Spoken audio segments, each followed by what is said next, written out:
या फिर खेलते व्यक्ति या फिर जुड़ी हुई हो मनोरंजन जगत से, बिना किसी रीजन देखते रहिए समाचार विजन। कई बार आया हूं, बहुत कुछ आपने सुना है। हमारे मध्य प्रदेश के एक विधायक साथी हैं आरिफ मसूद साहब, उन्होंने जिक्र किया इस बात का कि किस तरह से आज ये फासिस्ट ताकतें हमें कुचलना चाहती हैं, हमें दबाना चाहती हैं। ऐसे में हम क्या करें? तो राहुल गांधी जी ने एक बात बताई, उन्होंने एक वाकया बताया और वो वाकया मैं आपसे भी शेयर करना चाहता हूं। राहुल जी ने कहा कि आरिफ साहब, उनका नाम आरिफ मसूद है, आरिफ नसीम भाई भी बैठे हुए थे, उन्होंने कहा कि बताइए इस्लाम क्या है। राहुल जी का सवाल था इस्लाम क्या है। आरिफ मसूद साहब ने जो जवाब दिया वो जवाब उनका अपनी जगह सही था, लेकिन राहुल जी उससे संतुष्ट नहीं हुए। उन्होंने कहा नहीं, मैं आपको बताता हूं। सब चौंक गए। हम 35 लोग थे, पूरे देश के अलग अलग राज्यों के तमाम अकलियतों के बड़े नेता उस प्रोग्राम में मौजूद थे। सब हैरत से राहुल जी की तरफ देखने लगे कि अब राहुल गांधी जी क्या बताएंगे। तो राहुल गांधी जी ने कहा कि मेरा एक कुली दोस्त है, वो दिल्ली रेलवे स्टेशन पर कुली का काम करता है, हाशिम नाम है उसका। उसने मुझे जो बात बताई है वो मैं आपको बताना चाहता हूं। हम सारे लोग चौंक गए कि राहुल गांधी ये कह रहे हैं कि कुली हमारा दोस्त है और उसने मुझे जो बात बताई है इस्लाम के बारे में, ईमान के बारे में, वो मैं बताता हूं। फिर राहुल जी ने हमें एक हदीस सुनाई कि ईमान का आला दर्जा वो है कि अगर आप जुल्म देखें तो अगर आपके अंदर ताकत है तो आगे बढ़ें और ताकत से उसे रोक दें। दूसरा दर्जा यह है कि अगर आप में ताकत नहीं है उतनी कि आप आगे बढ़ के ताकत से रोक सकते हैं तो जबान का इस्तेमाल करें और जबान से जुल्म के खिलाफ आवाज उठाएं। अगर वो भी नहीं कर सकते तो सबसे कमतर दर्जा यह है कि उसे दिल में बुरा माने और वहां से हट जाएं। यह हमें किसने सुनाया? राहुल गांधी जी ने।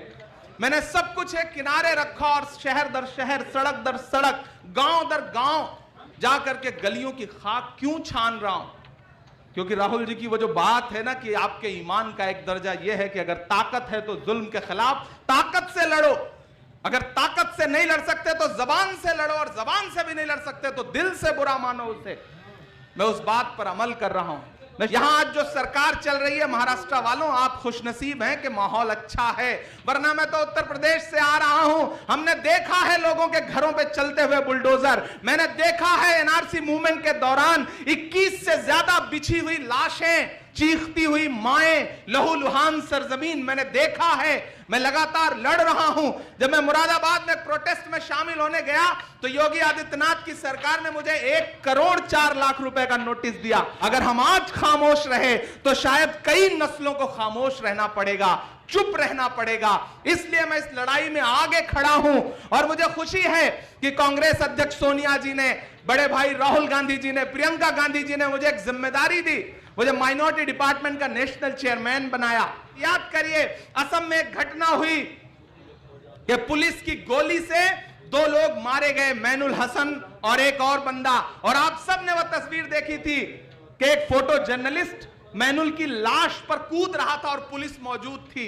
एक अलग तरह का परसेप्शन आपके बीच में बनाया जाता है कि नहीं, कांग्रेस अकलियत के मुद्दों पे बोलने से रोकती है। मैं कांग्रेस में हूं, आजम खान समाजवादी पार्टी में है। चुनाव से पहले जब जौहर यूनिवर्सिटी पे बुलडोजर चलने की नौबत आई थी, अखिलेश यादव तक उनकी तरफ झांक कर नहीं देख रहे थे। मैं पहला आदमी हूं जो आजम खान के घर दूसरी पार्टी में होने के बावजूद गया। मैं उनकी अहलिया से मिला और मैंने उनसे कहा कि मैं जौहर यूनिवर्सिटी के साथ खड़ा हूं, मेरा पूरा डिपार्टमेंट आपके साथ खड़ा है, आपको जहां जरूरत लगे मैं आपके साथ हूं। और मैंने मीडिया में जब इंटरव्यू दिया तो अगले दिन मजबूर होकर के अखिलेश यादव जी को आजम खान के घर जाना पड़ा।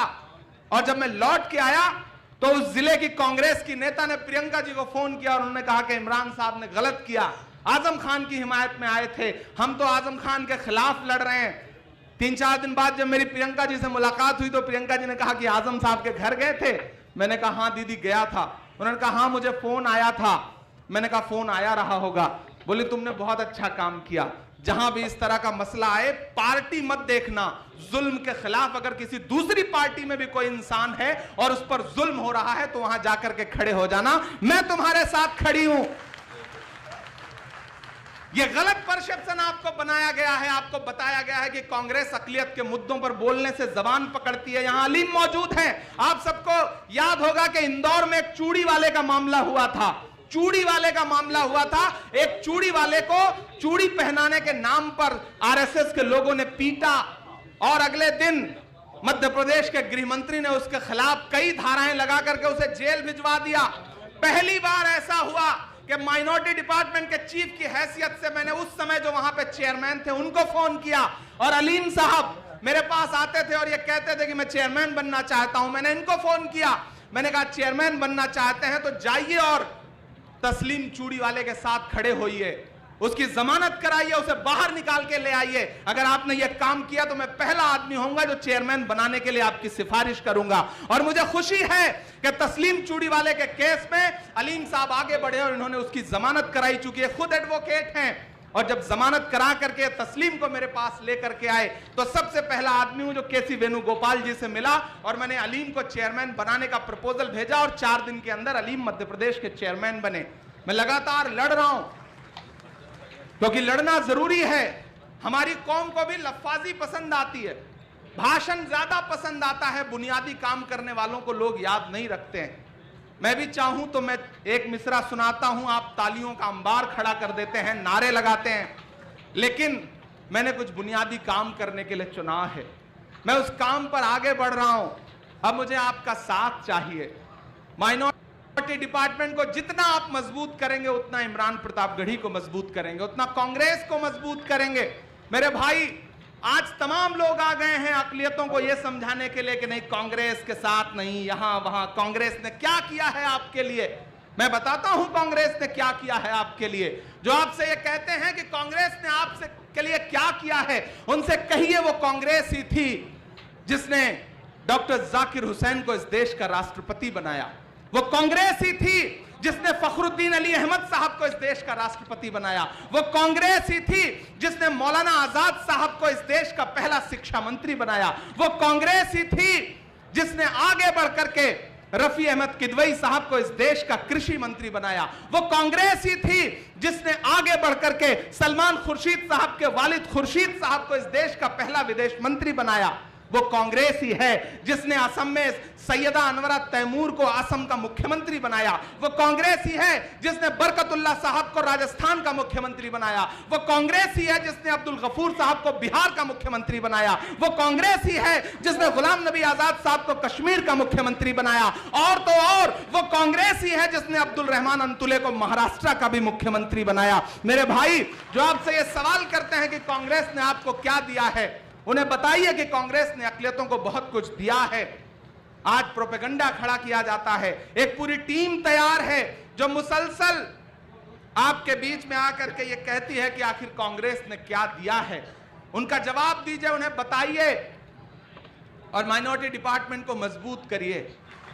इन 8 महीनों में हमारे डिपार्टमेंट ने जो सबसे बड़ा काम किया, आप मॉब लिंचिंग की बातें करते हैं, देखते हैं कि लोग पीट पीट करके मार दिए जाते हैं। जब हम झारखंड गए, हमने झारखंड का पहला दौरा किया तो हम लोग मुख्यमंत्री से मिलने गए हेमंत सोरेन साहब से, तो उन्होंने कहा इमरान साहब आप आए हैं, बताइए हम क्या कर सकते हैं। हमने कहा मैं आपसे कुछ और नहीं मांगने आया हूं, बस एक चीज मांगने आया हूं कि मॉब लिंचिंग के खिलाफ झारखंड में कड़ा कानून बना दीजिए और उसे विधानसभा से पास कर दीजिए।